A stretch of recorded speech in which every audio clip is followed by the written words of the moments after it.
Because we, I think, are going to look at how other industries that have had to innovate have thought about the way that they can speed up change.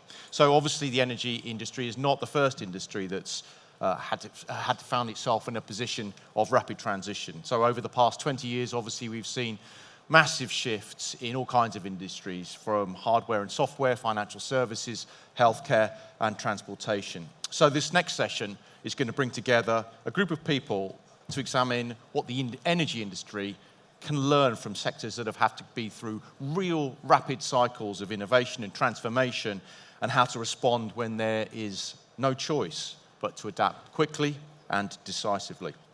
So we have three speakers.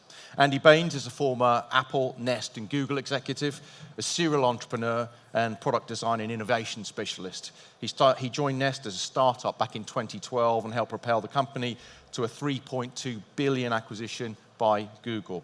Before joining Nest, Andy was the director of environmental technologies at Apple, where he founded the industry's first product design strategy for environmental excellence. Adam Ellman is head of sustainability for Google Europe, Middle East and Africa, working at the meeting point of physical, digital and natural worlds. He coordinates with Google's real world and digital infrastructure teams, from real estate and supply chains to data centers and products, to ensure the company is capitalizing opportunities to strategically advance sustainability. And Yuliana Onyshuk is the CEO of Energy Act for Ukraine. Yuliana was working for Ukraine's energy company, DTEK Grids, when Russian forces invaded. In response, she launched a foundation to bring solar and storage solutions to vital parts of the country's infrastructure, such as schools and hospitals. And we have a short film here just demonstrating the work of Energy Act for Ukraine. Всім привіт! Сьогодні ми разом з фондом «Енергетична дія для України» приїхали в місто Чернігів і безпосередньо зараз знаходимося в Чернігівській школі номер 3.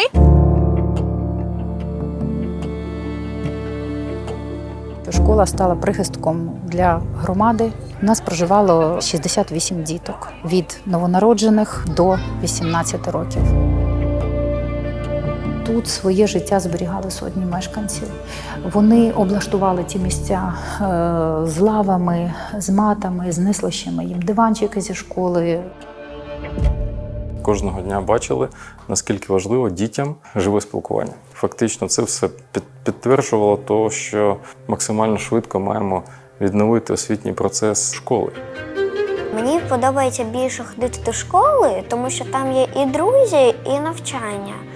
Але більше всього я хочу туди заради друзів. Там всі мої друзі найкращі. Тут ти з друзями, тут ти знаходиш нові знання, і це дуже круто. Вони готові під ліхтарики були займатися. У мене навіть є фото з цього року, коли робототехніка під ліхтарики проводила. Уявіть, діти так хотіли вчитися. На Чернігівській школі номер 3 буде монтуватися дахова сонячна станція. Сонячна станція зможе покривати частину споживання і в разі відключення електроенергії зможе забезпечувати школу і давати автономність від світла, від електромережі протягом 4 годин.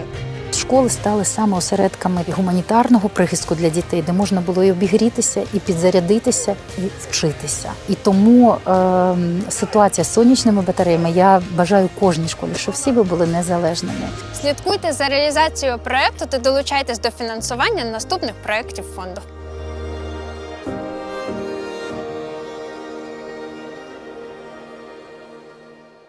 Real innovation at speed. Please welcome Andy, Adam, and Yuliana.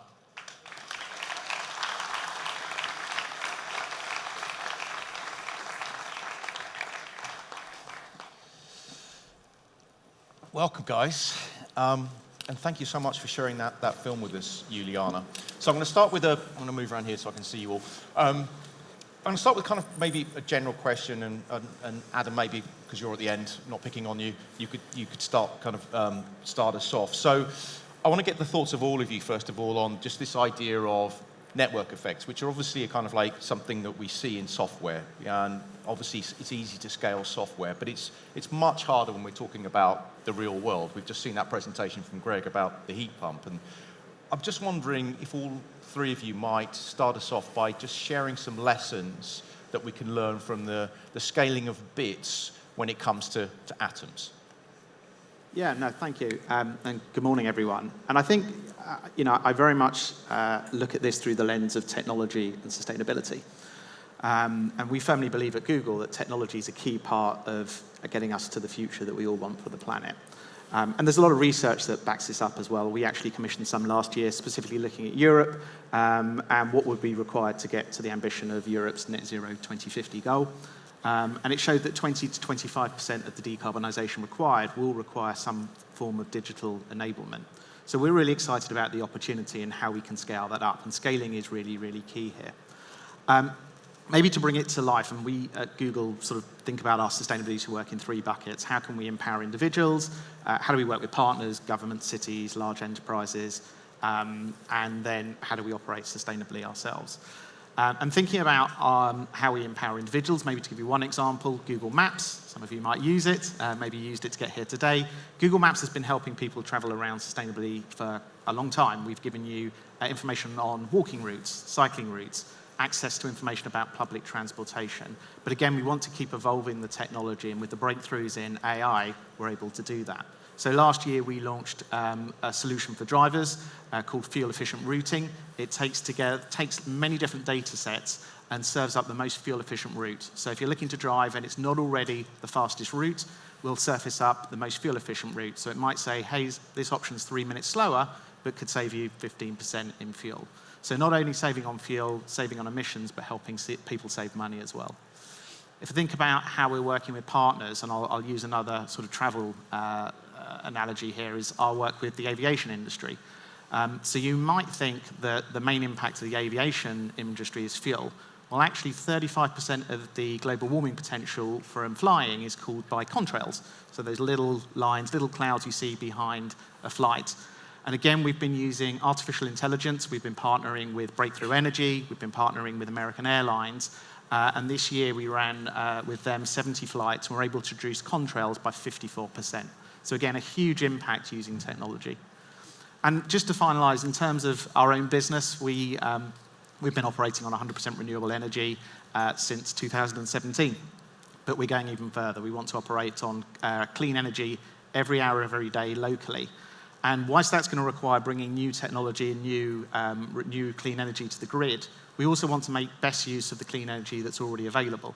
So one way we do that, again using AI, is to look at what is the compute power we're going to need for the next day. We also look at what is the clean energy that we believe is going to be available around the world the next day. And our AI solution automatically moves jobs around to make best use of that energy. So for us, it's really about scaling these technologies, which can have a real impact today. Thank you. Andy, you've been working at that intersection of hardware and software, your entire career.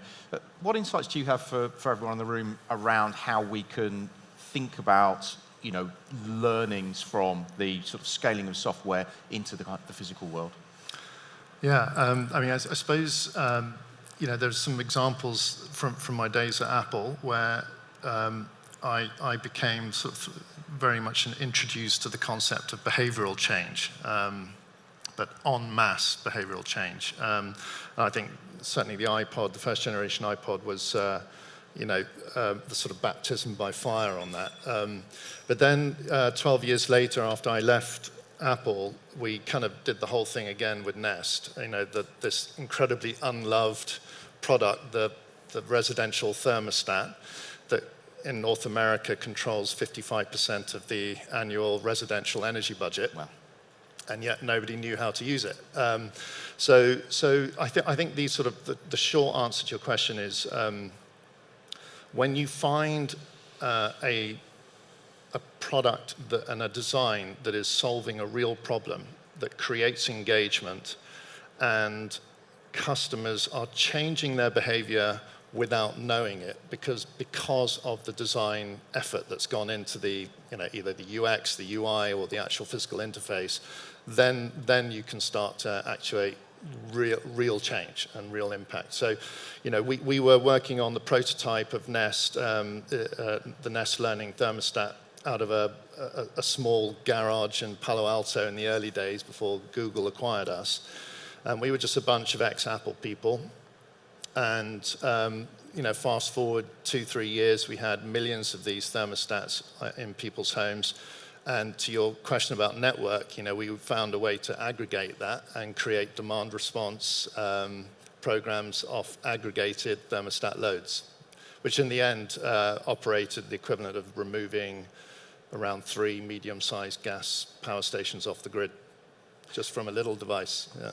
It's quite remarkable. And you, Liani, your thoughts on this sort of similar area? I mean, obviously, I think we're so used to having instant access to energy, just being able to turn on a light switch. It's almost sort of like an abstract idea, the idea that this has to be supplied. What were the most sort of significant challenges that you face? Thank you for a question, and it's my great pleasure to be here with you today. The great challenges that we faced when I founded the Energy Act for Ukraine Foundation was of the public awareness, how you actually how do you bring this a new approach to the development of energy system, that the finances should go to decentralized energy sources so that at least critical infrastructure can have the access to electricity. So this new sustainable and efficient approach, that's something that we had to work on a lot with the local communities and local authorities. And that one more challenge was always a lack of human resources. Mm-hmm. First of all, because people left, 8 million Ukrainians left the country and they're not back yet. Men are at front line, and then we're just losing those people that can actually make this work there and then can maintain it afterwards. So we are constantly building inside of our team the expertise so we can do it on our own. But for sure, linking the local communities that would need to develop this approach after we leave. We go to a region, we build schools, we build hospitals, we teach them, but then they need to learn how to do it on their own. How do they find donors, and how they do develop, how they do more schools and hospitals and other facilities. So I would say that public awareness and security, how do you actually, you build a solar power plant and it easily can be found by drones. Yeah. So how do you secure your installation? There is no answer to that. We don't guarantee anything to donors, but what we're trying to do is to at least diminish the risks that the rocket might come there. But we just do what we do because there is no time to wait. And we started almost immediately when the war started from the first schools that were damaged. So security is a problem, but this is the choice we make. And you're able to get hold of everything you need in terms of the solar panels and all the hardware. That's something you can get hold of. Yes, yeah, and it's actually interesting, but now Ukrainian renewable field is kind of boosting. And households, and during the war, the number of household solar power plant projects grew like twice. So Ukrainians immediately realized that energy independence, like your personal energy independence, is a top priority if you want to go through a winter. So it's boosting the businesses in Ukraine and definitely have an economic benefit right now. Okay, thank you. And Andy, we've just had the unveiling of the wonderful new heat pump here sitting behind us. Just with that in mind, I'd love to get your thoughts. Obviously, you've been involved in the launch of sort of like some really iconic consumer products. Well, thinking about design and engineering, how do you think about how that shapes behavior, how that changes the way that people interact with the things that are, these objects that are in their homes and they maybe, haven't really thought that much about before. They don't really want to interact with them in some ways. Yeah, it's a good question. I mean, I think, if you take that question, you put it in the context of, say, the design team or the entrepreneur that's, looking for funding to put the next sort of game-changing product on the market. I think what often happens is folks get a little bit overly focused on the IP or the sort of the newness of the gadget for the gadget's sake, and they forget some sort of fundamentals which really feed into mass behavioral change. The first is, have they asked themselves, is this product solving a real problem?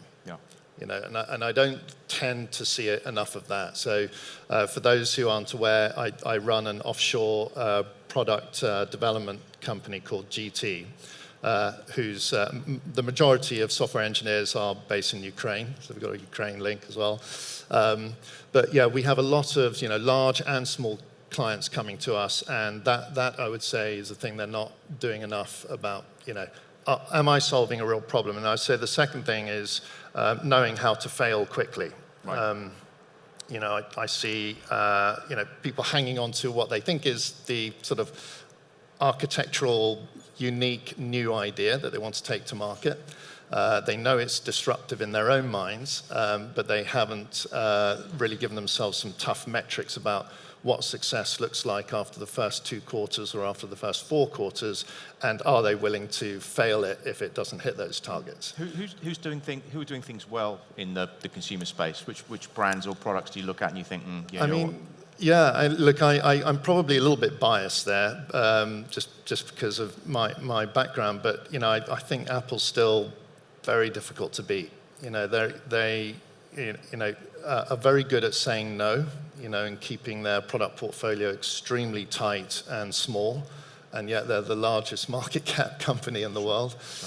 So if I contrast that with Sony, who I used to work for, that was my first job actually before I went over to Apple.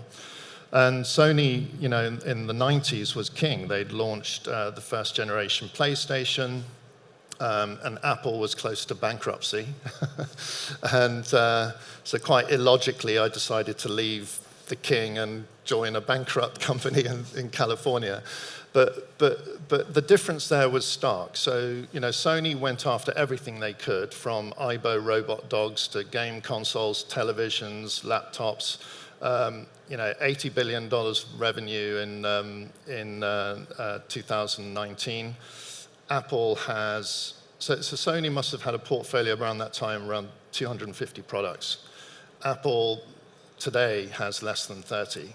Right. And $280 billion of revenue. Right. You get the idea, right? It's about saying no, and it's about roadmap discipline, surprising and delighting your customers on a 3-month cadence. Particularly with software, people don't realize that of the millions of apps that are downloaded every day from the App Store, 90% of them don't make it past day 30 on your phone. Yeah, well, talking of Sony, I do remember having the Walkman, which was at the time an amazing product. Yeah. Adam, it's a wide event, and we haven't really spoken huge amounts about data. I'm intrigued to get your thoughts on how you're using data, how you think about it, how other people might think about it, and how you're using AI in order to sort of implement your decarbonisation efforts. No, thank you. And actually, just going back on Nest, I don't know if you know this, but Nest was launched in 2011, and since then it's avoided 113 billion kilowatt hours of energy. So, wow. Congratulations. Huge impact. So thanks for your leadership there. Now, I think sort of going back to my point earlier, we think data and technology is really key here, and I've already sort of outlined a number of ways in which we're doing that. But I think it's also easy to focus on the sort of climate mitigation. How do we reduce emissions? There's a really interesting opportunity here as well in the adaptation space. How do we adapt to, unfortunately, the real impacts that we're seeing from climate change? And so one way in which we've been doing that is particularly looking at floods. So floods affects around 250 million people annually, often with devastating consequences, and we've seen that very recently with Libya and in Greece. But again, our engineers in Google Research have been using AI, big data, to look at how you can produce hyperlocal riverine flooding predictions. And we now offer that across 80 countries, including here in Europe. And actually, as the technology's advanced, we've been able to do the alerts from what used to be 48 hours up to 7 days in advance. And we give those alerts out to individuals, to governments, to aid agencies. I think in 2021 we issued 113 million alerts. So it's a really good example of how we can use data and technology to protect people's lives and adapt to the climate. On a different end of the scale, we work very closely, as I say, with companies and cities. Cities are really interesting, actually, because cities account for around 70% of global greenhouse gas emissions. They often have really high ambition, but actually lack the tools and the data to know what interventions, investments or policies to make. So we have a solution that called the Environmental Insights Explorer. It's free for cities, covers 42,000 cities, 7,000 here in Europe, and it actually gives them the information they need on building emissions, transport emissions. What is the opportunity to deploy solar? What is the opportunity to deploy increase trees, to increase tree canopies to counter the effects of urban heat islands? And so cities are really able to use this to know what interventions to make. So one example is the city of Dublin, who had high ambitions in terms of increasing cycling, and they're using this data to advance their policies, put in infrastructure, and importantly, year on year, they're able to actually check, is the impact of what they are doing actually having the desired outcome? So we think it's hugely important, and I say the breakthroughs in AI are only going to present us with more opportunities. So Juliana, coming back to you, obviously you've had to act very quickly and you've had to really innovate at speed. I'm interested to know, like, what kind of learnings have you had over the past 18 months in terms of influencing your decision-making moving forward? So what really changed, if I compare my ideas 1 year ago, is that we need to apply a more comprehensive approach when we come to rebuild and reconstruct the critical facilities.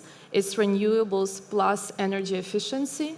And now Ukraine really lacks the standards on it. So we are on our way, but we do not really make, we do not apply it together. So now our foundation is doing a renewable projects, and we are now expanding our knowledge and expertise to also add an energy efficiency knowledge and activities, because in the end, because what I see and what I feel, and we checked it also, we are definitely, we could have used renewable energy more efficiently, especially for hospitals. So a more comprehensive approach is needed, and this is the path I want to follow in the future. It's also an inclusion and engagement of local communities, because for sure we as an NGO can do it on our own, but we would like to teach and show the path. That's what I said before. And the third is that we need to educate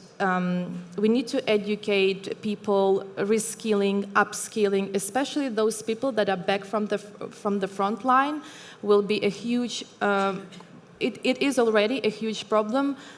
Where do they work?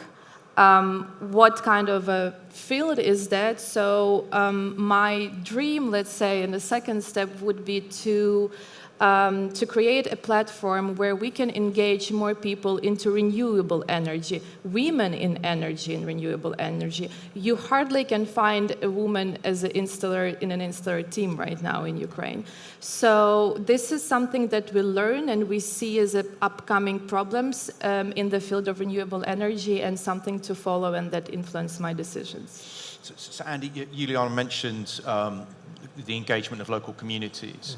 Mm-hmm. I'm intrigued to get your thoughts on how you think about consumer engagement. So how can people who are building product services think about, building a roadmap for real deep engagement?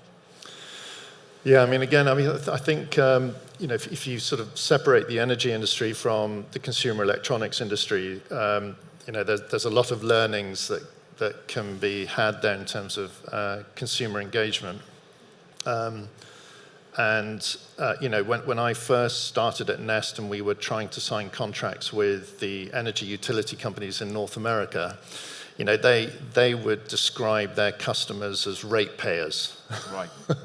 That was the starting point of a consumer engagement strategy with their community, you know. So no consumer engagement strategy. And absolutely zero. And the sort of reality distortion there was they all wanted to be kind of what Octopus ended up becoming.